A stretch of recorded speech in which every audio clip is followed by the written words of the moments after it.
must be our goal and our guide. And all that we strive for as a human family, dignity and hope, progress and prosperity, depends on peace. But peace depends on us.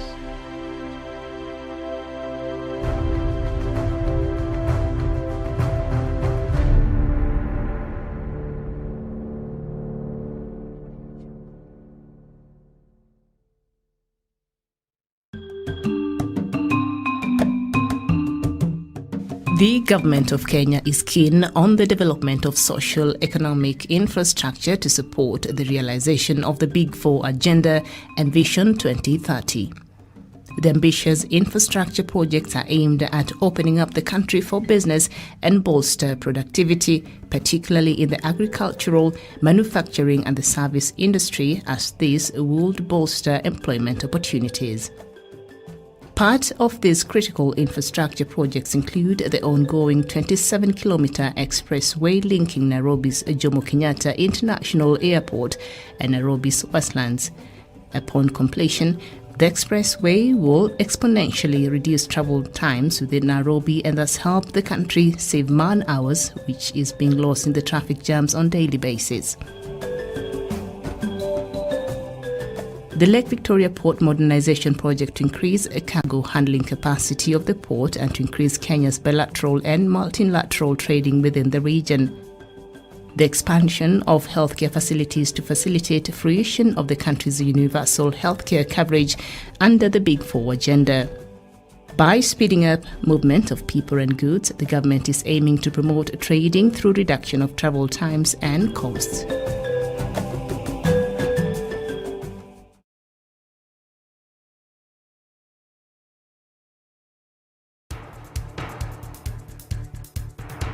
It is ridiculous and it is against the laws of nature that we can have somebody sitting pretty who takes home more money than the credible entrepreneur who is doing actual production of goods and services.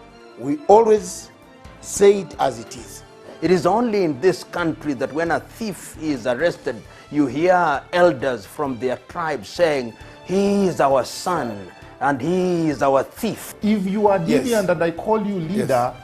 probably you are already a leader, but you are leading in the wrong direction. We want to see the role of the youth Yeah. in the security, Yes. governance, Yes. and development. The youth that I meet and work with here, you know, we call them the millennials and X's and Y's, this and that. They don't necessarily want to live like their fathers and grandfathers, Yes. do business like their fathers and grandfathers. They're more independent, they're better educated, and they're the ones that are making everything move in this region. We look at the issues, we talk about issues that impact people's lives in Africa. The African peoples themselves continue to cheer bad leaders, and because they cheer them on, they continue to be misled. Let me ask you, doctor, would you rather be somebody who does not enjoy so much freedom but you are rich? Yes. Or you'd rather be poor who you are actually imprisoned by the poverty itself? My goal is not to come here and say, I want the majority ownership, I want to own this, I want to own that, I want to do this. My goal is we all make money and we're all happy, and I help build a big business here. Punchline is for Africa, with Africa, from Africa.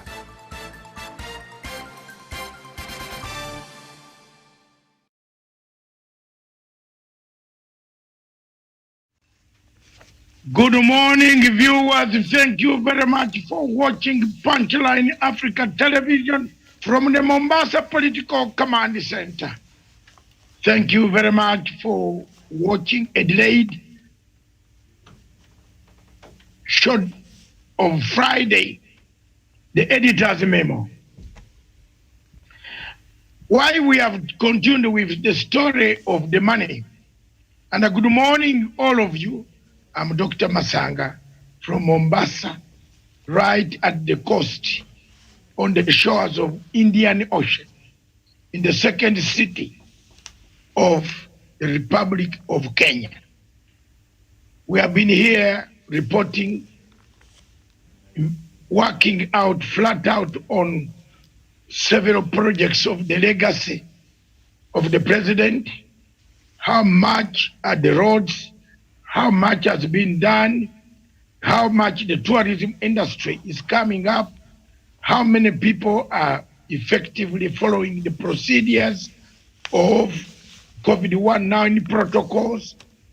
My investigative team of the legacy on the coast, all the way from Kwale up, have been giving updates. And we are here back in the studio of Punchline Africa, Mombasa Command Center. Good morning, all of you. Good morning, Miriam Ogotu. A very good morning to you, Doctor, and good morning to our viewers. Thank you very much for holding the fort for the whole of this 1 week. I will be back. I am not Swazinika, but I will be back. Swazinika said he will be back. He has never been back.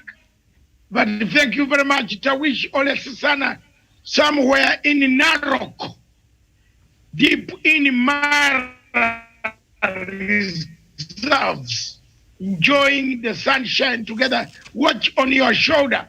There could be a cheetah coming, jumping over you. Thank you very much, Tawish Susana from Narok across in Kenya. Good morning. Indeed, a very good morning. A very good morning to you, Dr. David Masanga from the Mombasa Political Command Center, Miriam Ogutu from our headquarters in Nairobi, and of course my colleague panelist Douglas Bundikirimi, Javan Karanja, and Sean Wesonga, and everyone indeed who is watching the program this morning in Africa and the rest of the world. Good morning to you, Dr. Masanga. Who is this? All right. As we wait for Doc to come back and continue with the show, we also have Douglas Kirimi. Okay, go ahead. Thank you very much, Miriam, for holding my phone. Some emergency came about, and as you know, we had the coast. Things become very uncoordinated. Thank you very much, Miriam. Douglas Kirimi from Meru, all the way from the mountains of Meru and in the Abadayas. By the way, Douglas is actually vying on Safina ticket. Safina. Jubilee gave a ticket to somebody else, and Douglas decided that he loves everything, loves politics. He will go with Safina. Thank you very much for that good spirit. Douglas Kirimi from Meru, good morning. Good morning, Dr. David Matanga from the Mombasa Political Command Center. From of Punchline Africa TV and our crew that make it happen every morning and every day at Punchline, and also to my friend Oresisana Kalush, and also to my friend Sean Wesonga. Thank you, Doctor, for having me on the show.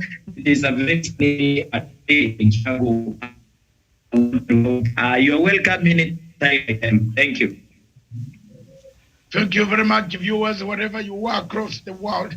Thank you very much for watching us. Douglas, thank you very much for keeping the spirit despite your hectic campaign that you are on in the mountains. One of these days we shall come to help you. Thank you. You go a good job for that word. God bless you. Let me cross over in the CBD. Wherever he's turning from is Sean Daniel Wesonga, our investigative man, the man behind the scenes of constitutions that are constitutionally constituted by constituents of the constitutional management. Wesonga, good morning. Yes, a very, very good morning, Dr. Masanga David from the Mombasa Political Command Center. A very good morning to my brother, Senator Wish, Douglas Kirimi, Bundi, Miriam Ogutu, and our viewers here in Kenya, Africa, and the rest of the world. I'm here in the CBD for special assignments. Good morning. Thank you very much. Miriam, give us the headlines. All right, so on the Standard today, the main headline of the Standard newspaper, Ruto's elite GSU security replaced, and then 2 women fight over Gakuru's 55 million Kenya shillings estate, and a special report, a look at the spirit of the Constitution. The Supreme Law was promulgated on August 27th, 2010, so a couple of years on, 11 years to be exact, so there's a special report there. On the Standard newspaper, the Star newspaper, the main headline, new radical plan for president to hire and fire a DP. GSU withdrawn as Ruto security changed. Allies up in arms. Police to undergo mandatory mental test. Costly power deals push cost by 30%. Family 6 DNA help after 6 perish in ferry crash. And then we move on to the Daily Nation, the main headline, a man under pressure. Besieged police boss says replacement was a normal reassignment to enhance efficiency. It's not over. Uhuru Raila take BBI case to the Supreme Court, and a police mental test. All officers to be assessed in a bid to address suicide. So that is what we have on all other leading newspapers this morning. Thank you very much, Miriam. Good morning. Thank you very much. Let's first of all look at the topic of a man under pressure. The topic today is whose money was it? We have not taken, Miriam, just as you have answers and questions, the more you answer this situation, the more it becomes more complicated.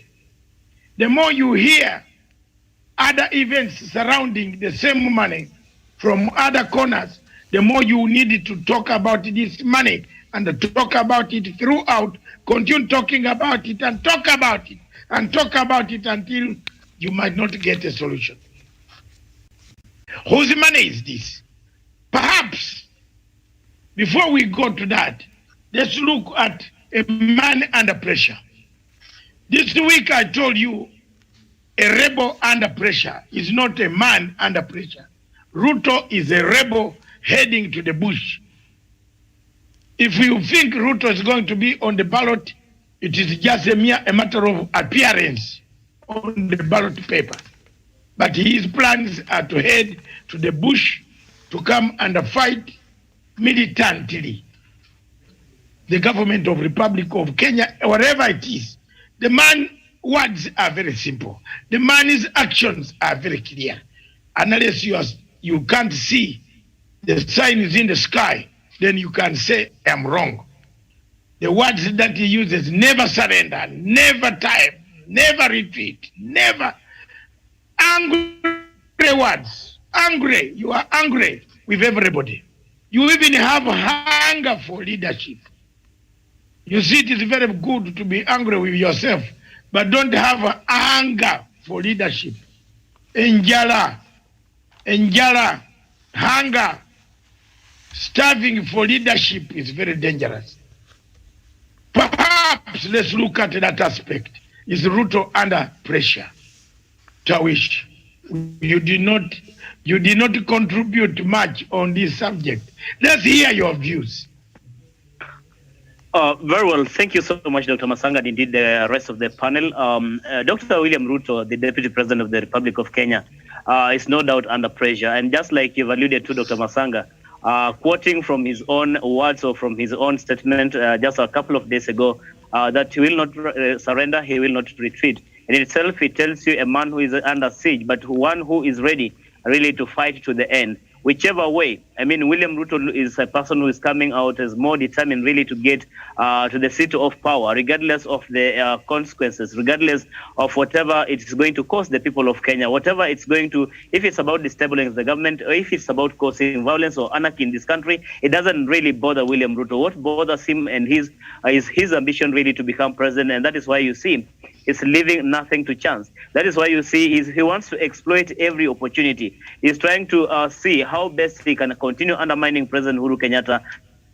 He can continue to hoodwink Kenyans. But more importantly, Dr. Masanga, there's something you've mentioned, that Dr. William Ruto is a man who could go to the bush because he is determined really to take power by whichever means. So this is a very dangerous person that if we cannot really move with speed and tame this individual, then I'm telling you, Dr. Masanga, we could be setting this country up for flames because, again, William Ruto's politics is increasingly becoming poisonous and toxic, is continually inciting the people of Kenya and more so against the administration, one which he actually the same administration that he continues to undermine, and even whipping public emotions and public incitement against the same administration. This is very unfortunate, Dr. Masanga, for a person who was elected alongside President Uhuru Kenyatta, a person who should have been at the forefront supporting President Uhuru Kenyatta's, of course, quest for a legacy, the quest to fulfill his manifesto and agenda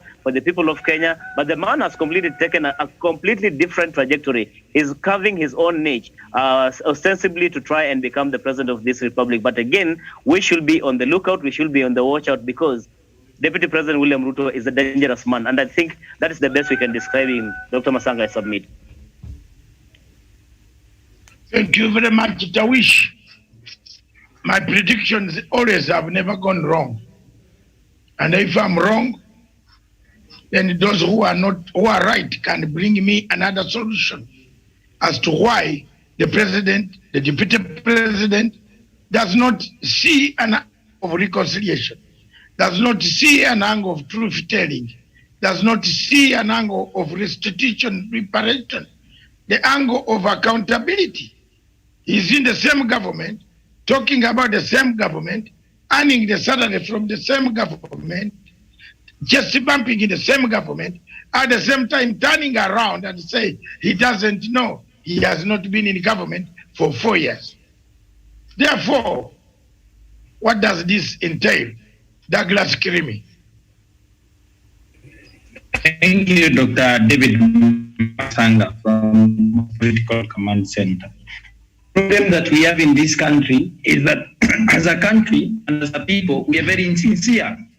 Very sincere in such a way that a man can abdicate duty, run away from his responsibilities, constitutional responsibilities, and we a man that abdicates duty but continues drawing taxpayers huge millions of shillings every month. A man that has abdicated duty and continues entertaining pastors and all and sundry, including political rejects at his current official residence. A man that has endangered his life even in the middle of coronavirus by greeting people, waving at people, and walking around without mask, doing political rallies and in the name of fundraisers and in the name of empowerment of people. No matter which political divide you are, whether you support the Deputy President, President Uhuru Kenyatta, Right Honorable Raila Odinga, like myself, you can never, ever in this life continue supporting Dr. William Ruto's insubordination and abdication of duty that calls for his own impeachment, and also that calls for his removal from the Jubilee Party of Kenya, which was my former party. This is a man that has run that party down as a deputy party leader, a man that has made Jubilee a shell of itself since 2017 when he presided over the nominations of the Jubilee Party. He added tickets to corrupt people, thieves, murderers, and people who are easy to manipulate emotionally and also psychologically. Dr. David Masanga, this is a man that has abdicated duty, has never worked as a deputy president for the last 4 years, claiming that he is no longer in government, that his responsibilities have been given away to another man. Why is Dr. William Ruto, a man that was elected on a joint ticket as president, Uhuru Kenyatta was being voted as president, as a deputy? The Constitution says that the deputy president of the Republic of Kenya shall be their principal assistant to the president of the Republic of Kenya. And in whose name and in what and at what time have we seen the deputy president work in the name of the president of the Republic of Kenya, present anything to the people of Kenya, whether a development projects, except a few ghost projects are spread across the nation and especially in Meru County, that he has been using to hoodwink the public and the people of Kenya and the populace at large, that he is the deputy president and he is bringing development to the people. We have seen the president struggle to go and open up this country, open development projects, complete projects. What we have witnessed from Deputy President William Ruto is doublespeak. From one side of his mouth, he says he was not in government. From the other side of his mouth, he takes advantage of the legacy of President Uhuru Kenyatta when it is convenient for him to do so. He says they have connected this country with electricity at 70%, 80%. He says they have constructed and put Kenya under construction completely, the way the president has done. He says they brought the SGR. He says they have built airports. He says they have been able to improve the economy. He says they have been able to fight coronavirus. When he was invited to fight coronavirus in a conference in Nairobi, he abdicated the duty. He ran away. He has never discussed any policy that can be able to caution the people of Kenya. Otherwise, he has not initiated any policy. He has not discussed any government policy to caution Kenyan business people that he says that he's going to empower every year constituency, every constituency every year is going to save 100 million to empower poor people of this country in 2022 when he becomes president. A man that has been a deputy president for 9 years. No matter who you support in this country, whether you support Raila, whether you support Mundava, whether you support Kalonzo, whether you support President Uhuru Kenyatta like myself, and the way I support his Sheikh brother, the Right Honorable Raila Odinga, whether you support Deputy President William Ruto, this is uncalled for. This is a man that has been misusing public resources by preparing tea and snacks for pastors at Karen, which is not wrong since he has a home in Sugoi and since he has another home in Karen. He can do those at his private farm, including myself as a politician. I have never written any letter to any office that I have ever worked for to be able to fund my campaign. William Ruto is running for president as he no longer the deputy president of the Republic of Kenya. Even a basic thinker in this country, a man that has also abdicated their thinking, can know that the deputy president William Ruto does not work for the people of Kenya, is using government resources to run to become the president of the Republic of Kenya in 2022. And we are not ready as a people and as a country to be able to fund his own personal ambition, Dr. David Masanga, to become president. When he becomes president, that's another story altogether. We can be able to use that office now, since he becomes a state officer, we can be able to fund his foreign travels, we can be able to fund his travels across the country. But this one, to fund his own ambition to become president, we cannot do that. I'm asking the government to ask for a refund on all the monies that the office of the deputy president has been allocated, and they have not worked even for a single day for the people of Kenya for the last 4 years. Deputy President William Ruto owes the people of Kenya an explanation and a refund of their the taxes that the taxpayer continues paying to a man that is idle trying to run for president in this country. Being a politician is not a bad thing, but being a state officer is a different story of ballgame altogether. I submit. Thank you very much, Douglas Karimi from Umeru. My brother, thank you. You made several points. So one of the points that you have made is the money must be refunded. Two, the point you have made is that the deputy president is using his office to campaign and other candidates are not campaigning. It is a very big point that I had not seen. I had overlooked that point that he is now using the state machinery to campaign to promote his UDA party while he's in office. So the law catches him. The law does not allow you to start using state money, sponsored money, to go under campaign. The question that I want to bring to Douglas and all of you again is, whose money was it? Miriam, whose money is this? Douglas, Daniel, Samuel, Miriam, whose money is this? The story is now very clear that the Turkish man tried to re-enter Uganda and he was told he cannot step there again. And then since Ruto left, cried 5 hours at the airport, seated, the whole deputy president seated for 5 hours, wanting to go to Uganda. Why has he gone back to get this letter they were looking for to go to Uganda? If that money exists, whose money was it? Daniel Wesonga, you are an investigative journalist. You are my investigating pen, my booklet. Tell me something about this money. Where do you think it's going? Equity Bank says we don't have it. Equity Bank says they have never seen a terrorist called Harun Ayadin. Neither has he ever opened an account. Where did they manufacture this money from? Daniel. Yes, thank you, Dr. Masanga David. And of course, now that particular development adds more confusion to the puzzle that has been on the minds of Kenyans for over a month now. And on that, now William Ruto will have to tell Kenyans whether or not he has been part of the greatest money laundering syndicate in East Africa, now that Equity Bank has come out clearly through its leading management officials to say that it does not know about Harun Ayadin. He's not one of their clients, and they did not advance 50 man. So to me, Dr. Matsanga, through my own investigations, I've come out to find that we have some kind of shadowy activities that have been taking place between Kenya and Uganda, and that has to do with the man, William Samoei Ruto, in terms of international money laundering syndicates. And that is where Harun Aidin comes into the picture. And also we have the question of the Chinese government through the government of Uganda. Those are details that perhaps later we shall have to do our investigation and be able to come clear out of it.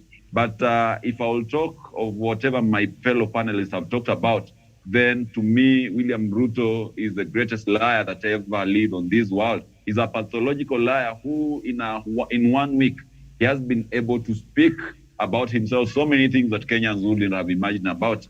In one tongue, William Ruto said that UDA has a track record of building railways, roads, and connecting electricity. But when he was held accountable by his party and told, because you have crossed over to the UDA party, now you have to resign from a Jubilee party, he went ahead to claim that he is Jubilee party leader. So therefore, where does this man stand? Why does he keep on straddling from one side to another?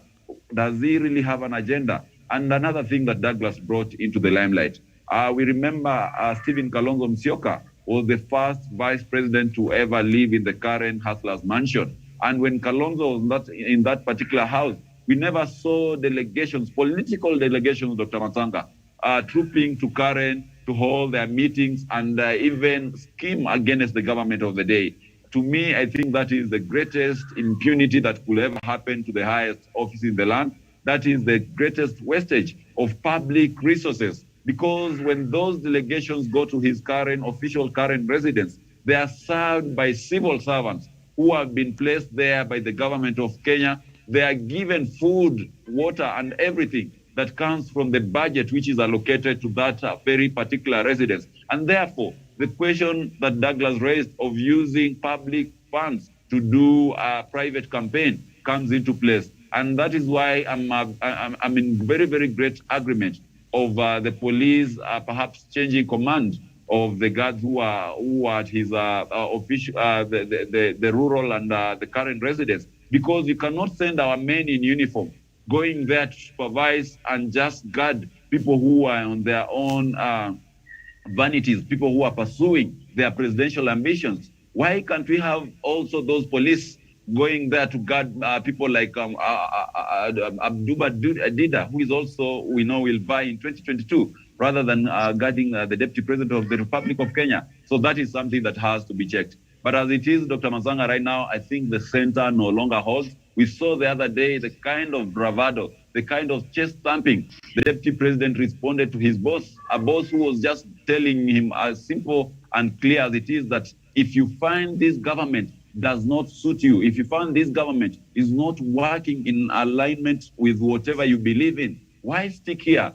Just resign and go and do whatever you want to do. And I think that is what any boss should tell you. You cannot be in any entity, you cannot be in any firm or any formation where you feel that this particular formation does not represent whatever I stand for, and still stick there, enjoy the goodies that come with it, enjoy the privileges, and you do not want to resign. So, but after the president talked about it, you saw the deputy president came out with anger. And I think this anger of William Ruto has been building up over time. We don't know who wronged him. We don't know who stepped on his feet. But it's a very, very dangerous anger if he does not contain it, or if the relevant government authorities do not contain it. Then he's going to cause chaos in the coming general elections. And we saw yesterday people coming to his Eldoret home saying that they are ready to fight for William Ruto. I hope they are not the same people who will take up spears and pangas to go and cause mayhem if William Ruto maybe perhaps loses the next general election, because to him it is a matter of life and death. So therefore, Dr. Matsanga, I think as it is right now, the marriage can never stand, can no longer stand, and the deputy president has turned into being a rogue deputy president. And if I was someone close to the president or a friend of the president like you are, Dr. Masanga, whatever I'll advocate for is that the deputy president should be let go. All his allies in government should be let go. These are the people who are still hanging around government, still using public coffers to advance the wheelbarrow agenda in Karen, leaking all important intelligence reports to the deputy president at the detriment of the legacy of the president. I submit, Dr. Masanga. Thank you very much. Daniel Wesonga in the CBD, wherever you were on assignment of Nairobi. Thank you very much from the Political Command Center right in Mombasa. Back to Miriam. Miriam in the studio. Whose money was it? All right, and maybe, Doc, before we continue with the conversation, maybe we play the same clip we played yesterday. I know I'll be ambushing production, where Deputy President was trying to explain to us about this money, and perhaps we can pick that conversation from there, finding out whose money was it. Wakati nilikuwa Uganda karibu mwezi moja hivi iliyopita, rais wa nchi hiyo alinikaribisha niende ni fungue mahali ambapo vaccines ya corona inatengenezwa na vaccines zingine. Kwa sababu gani? Yule mwegezaji wa pale wa hiyo kiwanda alikuja kwa ofisi hii mahali wewe umeketi. Karibu akaniuliza, tafadhali natafuta vile naweza kupatana na Equity Bank. Kwa sababu nataka wanisaidie kufanya ile coordination ya vile nitapata pesa ya kuegeza. Mimi nikachukua simu, nikapigia simu Equity Bank, nikawaambia kuna mmoja wetu wa kutoka East Africa aliye hapa. Mko na branch Uganda. Msaidieni huyu mtu kama anaweza kufanya hiyo biashara anatafuta. Unanielewa? So wakati sasa huyo mtu alifaulu, akapata pesa shilingi bilioni 15 za Kenya, 150 million US dollars. Akaenda akajenga hiyo kiwanda. Sasa makosa iko wapi? Akiniuliza niende katika hiyo kazi ambayo kwa bahati sikujua. Kwa bahati nilimsaidia kwa simu moja tu. All right, so that is the clip that perhaps has had the tongues wagging here in the country, people trying to understand exactly what the Deputy President was saying, and he was explaining there a couple of things that have stood out. But as we know so far, Equity Bank came out and said that they don't know what the Deputy President was talking about, and that loan, the 15 billion or is it 25 billion Kenya shillings that was given to this investor, and Equity Bank said no, they've never seen this person, they've never had any kinds of a business with this person. And so who was Deputy President referring to, and why has he not responded to what Equity said the other day, since he mentioned them in that conversation?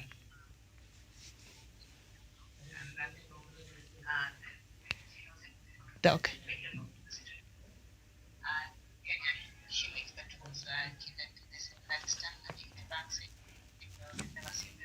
All right. Okay.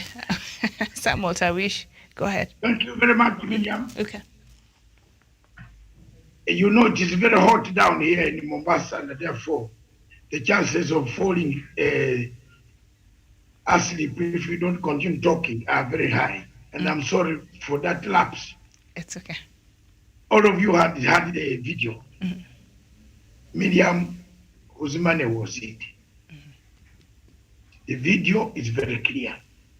Okay, if this money was there, Miriam, let me ask, and the panel, why can't Ruto go to the Chief Secretary, Mr. Kinywa, and ask for permission to fly to Uganda to see the investment?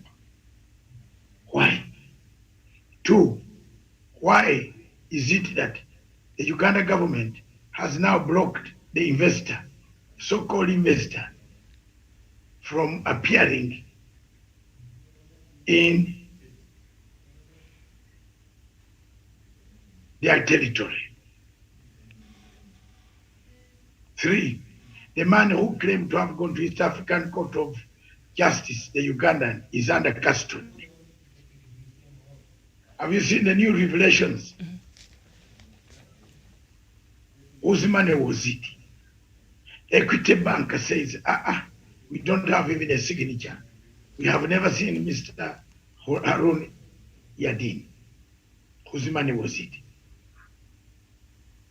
Can the Central Bank of Kenya explain during that time how much money was available in the central bank? Can Equity Bank also? If 15 billion shillings were drawn in a day, what would happen to the economy of Kenya? Won't it look worse than the economy of Greece? There would be recession. It's a lot of money. Whose money was it? The trail of money continues. Maybe Tawish, we're asking you, whose money was it? You are one of those who has not talked about this thing here. The editor is asking you, whose money was it? Maybe you can be the one who can bring us the answer. Whose money was it, Tawish? Just don't go into too many details. Just know the points. Yes. Dr. Masanga, the perspective I'm getting from Deputy President William Ruto is that this is laundered money because, again, Deputy President William Ruto, ever since he came into power, he has just but been on a looting spree. A man who has been making sure he's been working on getting or stashing more of these monies.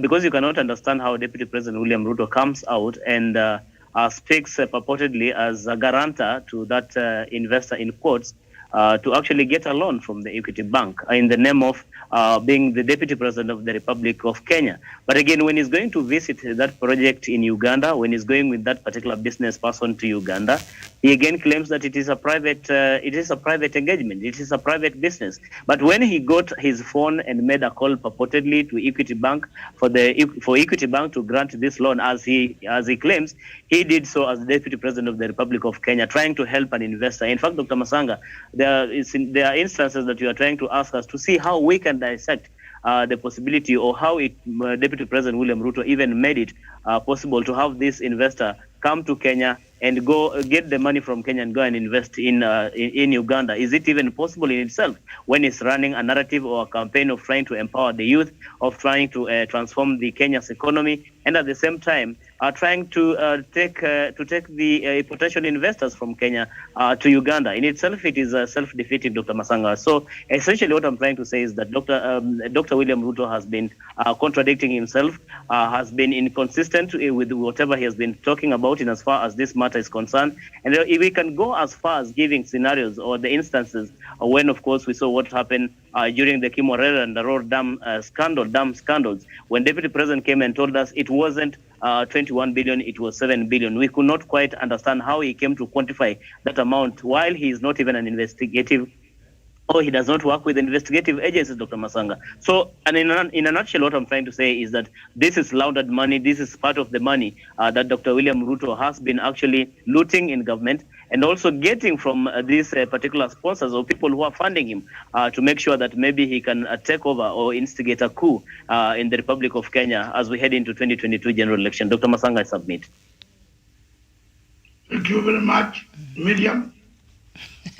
Yes, you can now bring in more questions. Yes, and of course yesterday, yes, Doc, we were reading a part of a news by the Standard newspaper, and they were saying the MPs added political twist on equity loan, and the spokesperson of Deputy President David Mugonyi said that the investor they were talking about that Ruto helped secure this loan at Equity Bank was from East Africa, so it was not necessarily Ayadin.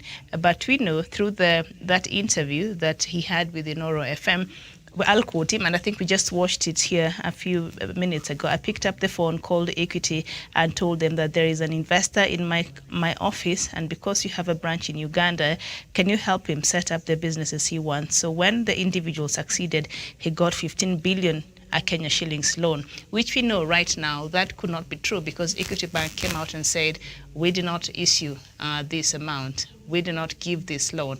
And if anything, the cap, the highest you can give for a loan of that nature is up to 2.5 billion Kenya shillings. You cannot exceed that. And he's not come out to refute. I think we have to emphasize that he has not come out to refute what the Equity Bank is saying. So I think perhaps he should come out and clear these things for us. I don't know, Daniel Wesonga.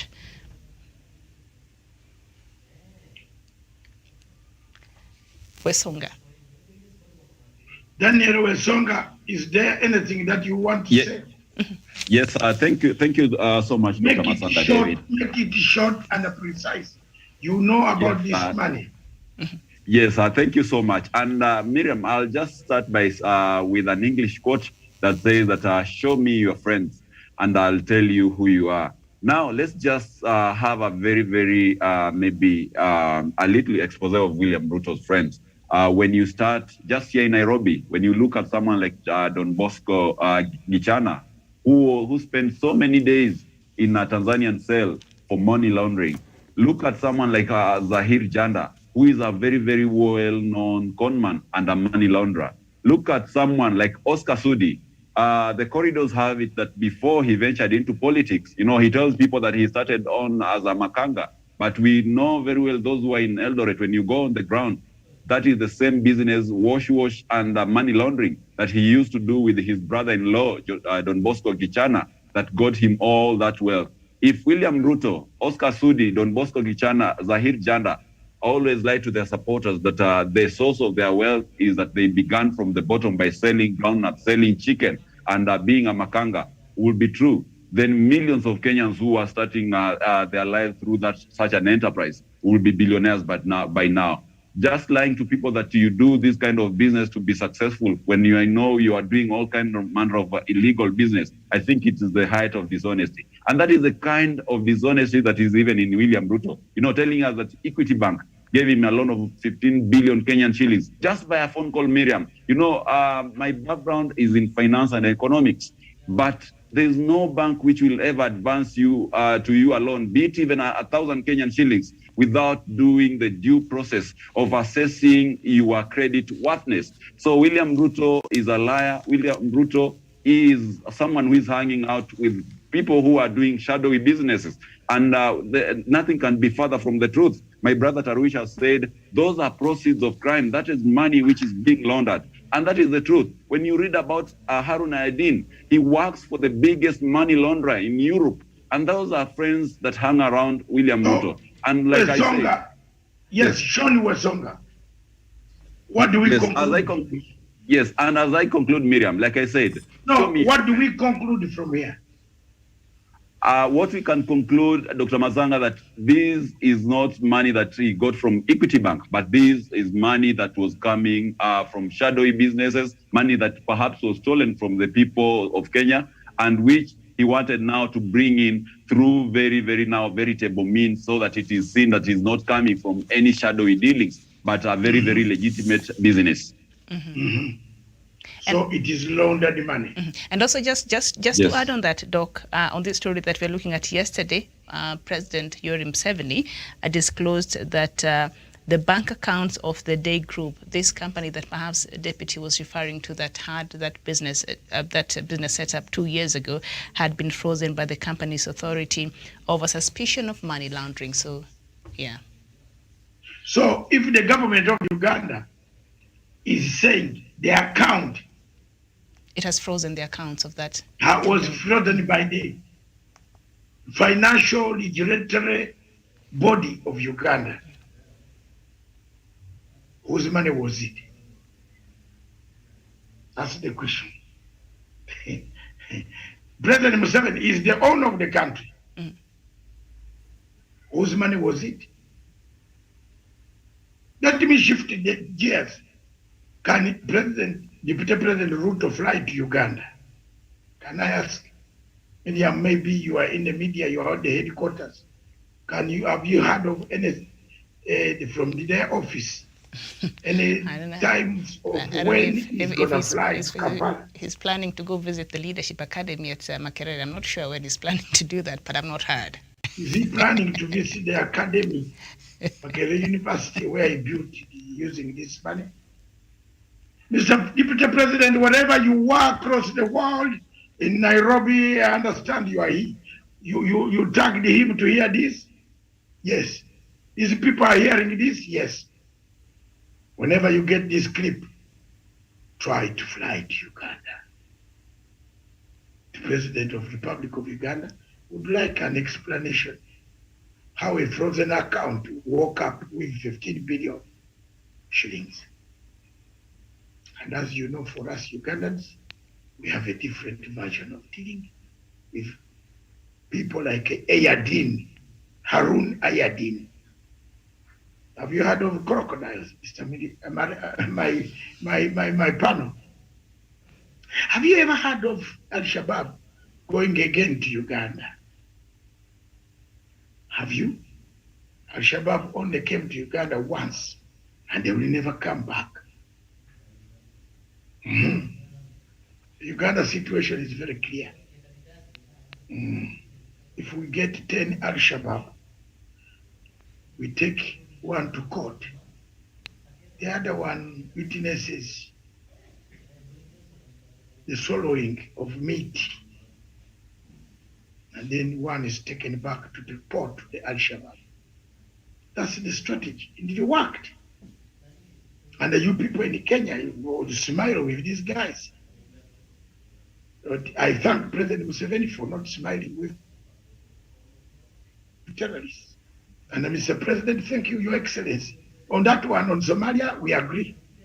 I want to take this opportunity to thank the family of General Lokech, my comrade commander, my commander, the one that I nurtured. May your soul rest in peace. Whoever did this to you, how it was done, if it's God's will. Miriam, you realize why I have not been in the office. I still have a lot of tears. I decided to come to get away from the public and come back here to mourn General Lokech in my heart.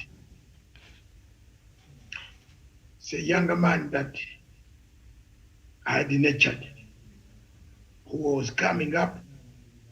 He did a great job in Mogadishu. He woke up in the morning, he was dead.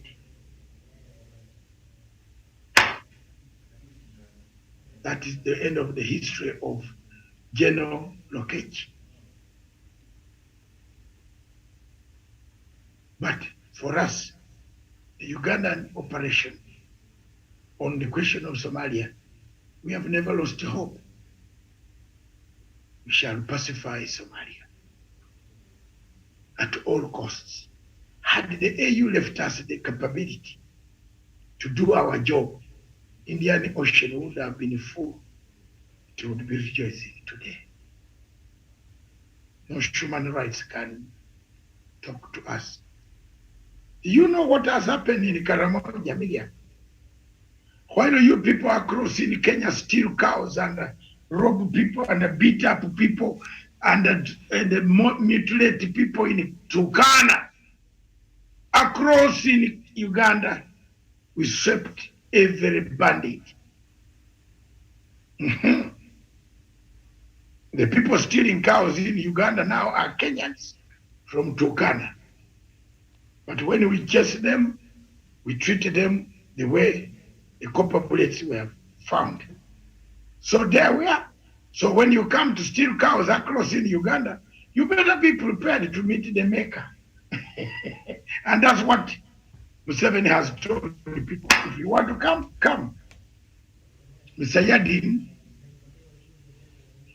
on 14th of August, Mr. Yadin applied for a visa to return to Uganda.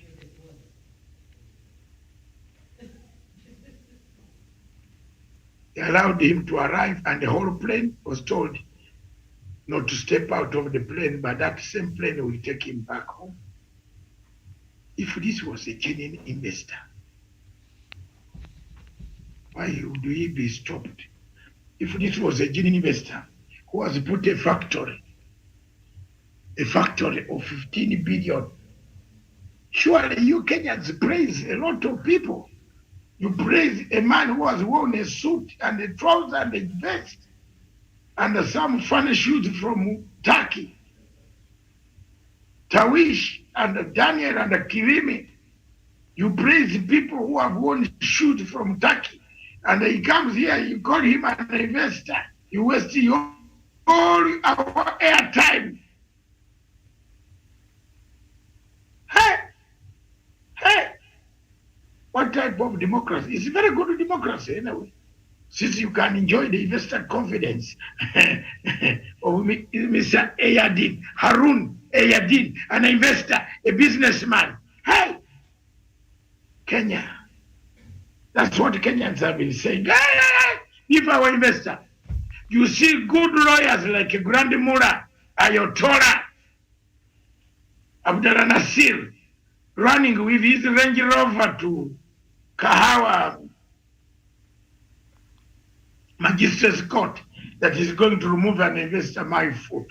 Where is the investor now? None of you can query that. People, you know where? No. Look at the television, the way they were bringing their topic media. It is only us who stood by the truth. Thank you very much, Miriam. Let me introduce the editor, the last topic. Today is 27th of August, 2021.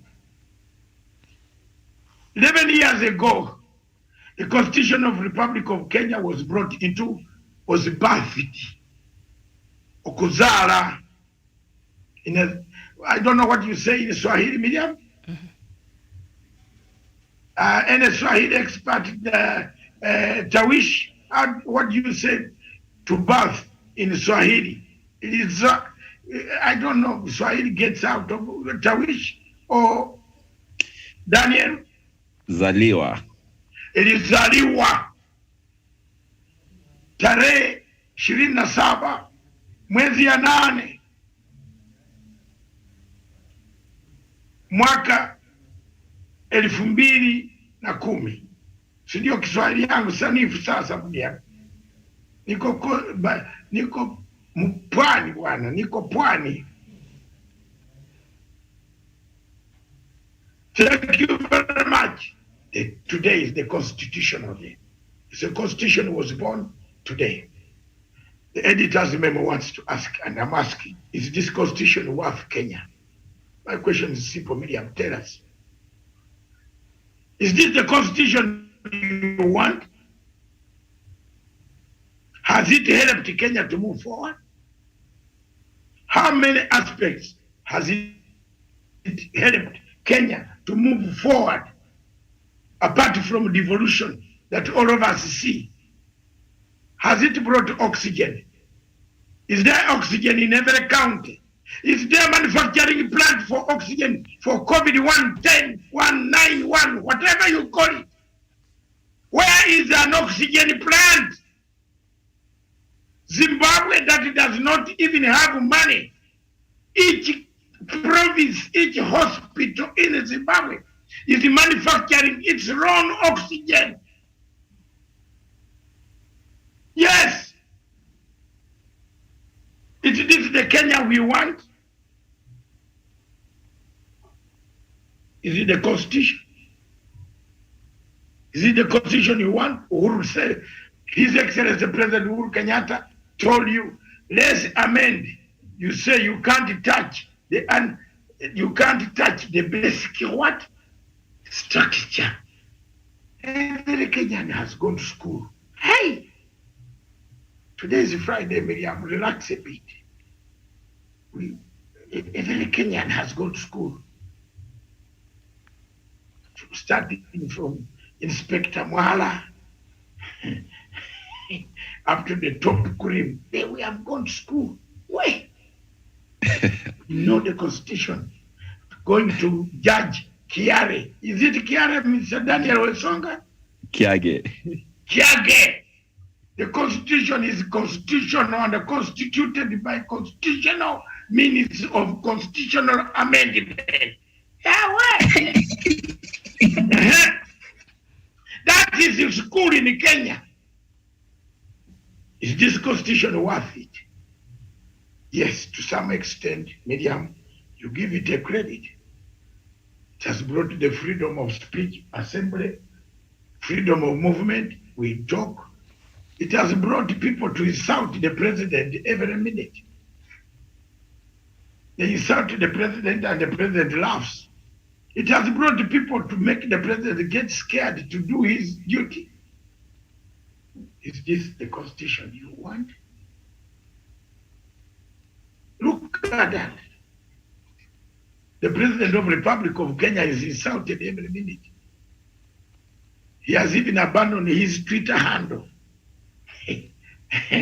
because some Kenyans want to fight. Is it the constitution you want? It is up to you now. Let's have a quick word on it. The editor's memo wants to find out what you would want to be done on the constitution. I will start with Douglas Kirimi. Quick word as we come to the close. Douglas Kirimi.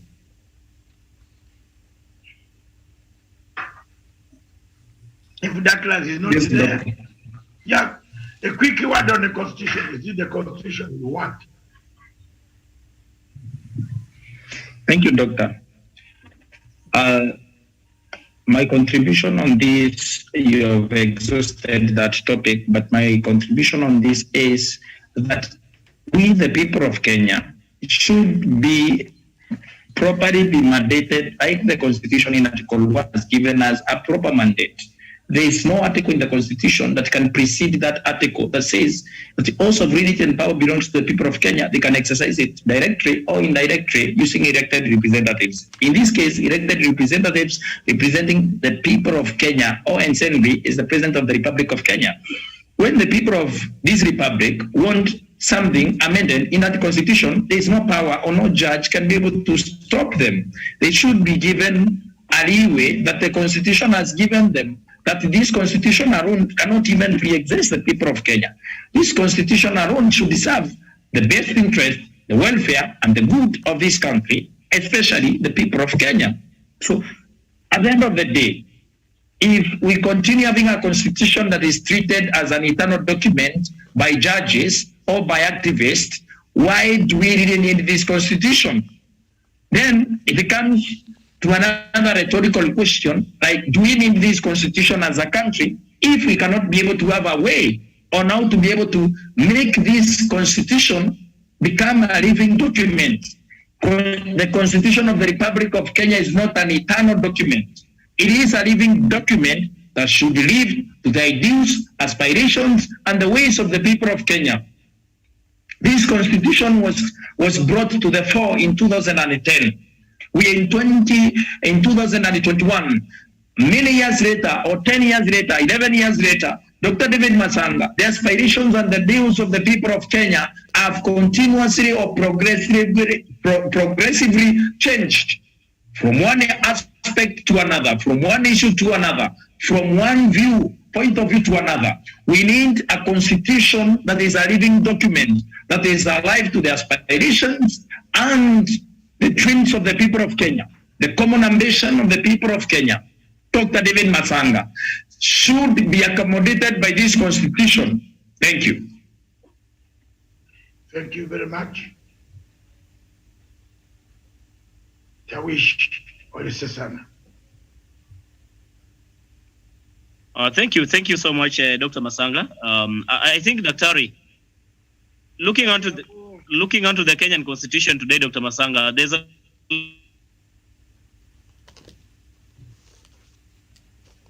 dynamic documents, and therefore they're supposed to change. They're supposed to suit the interests of the people that actually they are made for.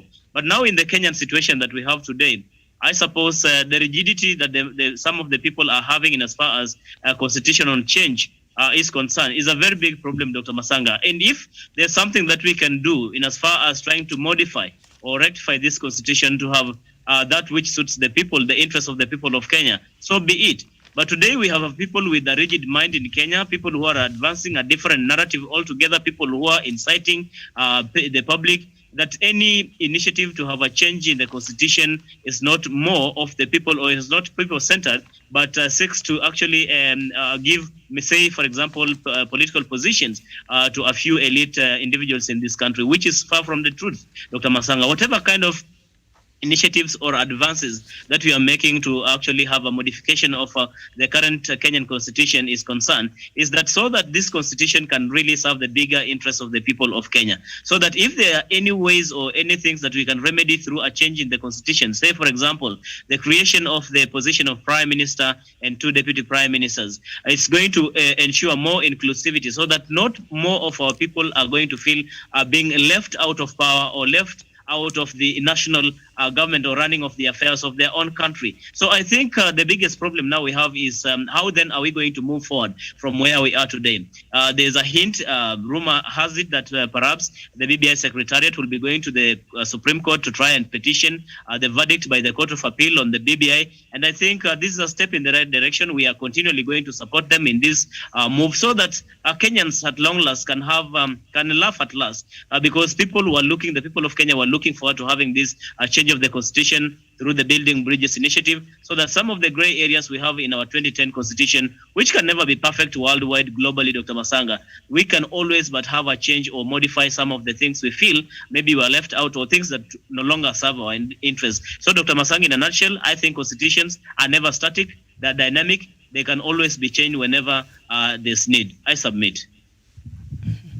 And also Thank you very much. Doctor, allow me to interject there just a little bit. Very important as we look at the Constitution today, 11 years later, and on page 6, something that you brought up, and also Sam Otawish brought up, Junet Waweru throw weight behind planned BBI appeal, so the Supreme Court is to hear yet another Building Bridges initiative case, with the team's secretariat being the latest to say it will change the Court of Appeal ruling. So that is that. And then just beside that story, Ruto allies now back BBI Plan B. Lawmakers allied to Deputy President William Ruto have had a change of heart, pledging to support proposals in the Building Bridges initiative if pro-President Uhuru Kenyatta MPs table it in Parliament, following the revelations of a planned move by Ndarago MP Jeremiah Kioni and several others to cherry-pick some BBI proposals and ratify them through Parliament after the referendum route failed. Dr. Ruto's allies now say they can be persuaded to vote for pro-Mwananchi proposals. And we know out of the 75 clauses in the BBI, these clauses that the Kenyatta team wanted to bring in Parliament are about 52, and they include some things that now it appears DP's allies agree to, and they're saying bring it to Parliament, we might just support it. The latest development. Miriam, I told you, it is only an insane man who can fail to understand that the situation of BBI was the best way out. Miriam, where I am now in the coast across, I stayed in one of the places where there are over 40 MPs whom I have interacted with. Most of them come from Ruto's so-called UDA. I found them here. They are on the hostel in Nairobi. I didn't know. They are very friendly at the coast. I thought none of them could talk to me. I think most of them agreed and thanked me for the good job I've done to protect Kenya and to defend Kenya against the ICC, and the job I continue to talk that I did not know that whenever I'm on national television, they keep on telling, they view, they click, then they want to see something new. They said on the question of the BBI and reconciliation, that's the only way BBI we can't go into this election the way we are. That is the general view of the people of the coast. That's what I wanted to tell you. And I want to tell you that the Chief Justice is in the coast. We have bumped into each other in the corridors of the place where I am. And I've seen her, we say, you know, so most the judiciary is jittery when they see Matanga. I've seen some of them in the corridors, and we said, hi. And they said, oh, yeah. I said, no. The criticism was very clear. I told one of the judicial officers attending the conferences in the place where I am that I will stand by my ground. The judiciary has let down the president and the country. You cannot have judges ruling the same direction without one reversing the wind. Even if it's a wind vane, it blows the other side. Surely, wind vane, why was it called wind vane? Because it blows both sides.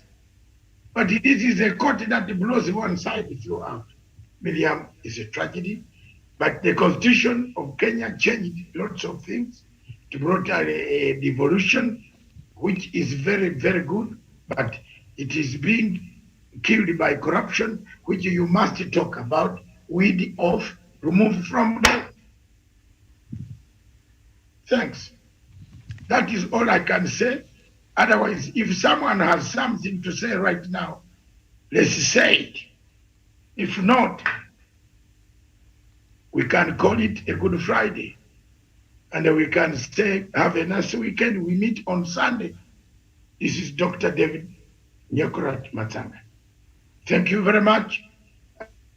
And this is the show from the coast. We have been here for 1 week and we have done our level best. Today is the day when the Constitution was made. I want to thank all of you. I want you to continue celebrating. Kenya is great. Unite Kenya. Keep it together. God bless you. All right. Thank you for watching. Bye-bye.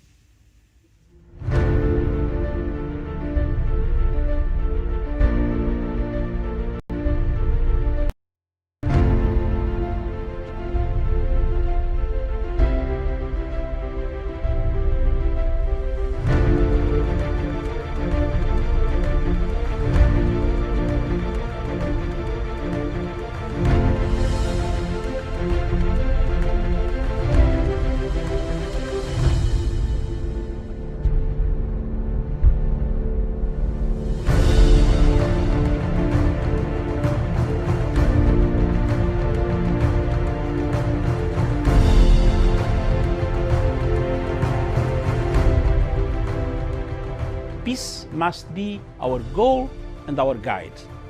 And all that we strive for as a human family, dignity and hope, progress and prosperity, depends on peace. But peace depends on us.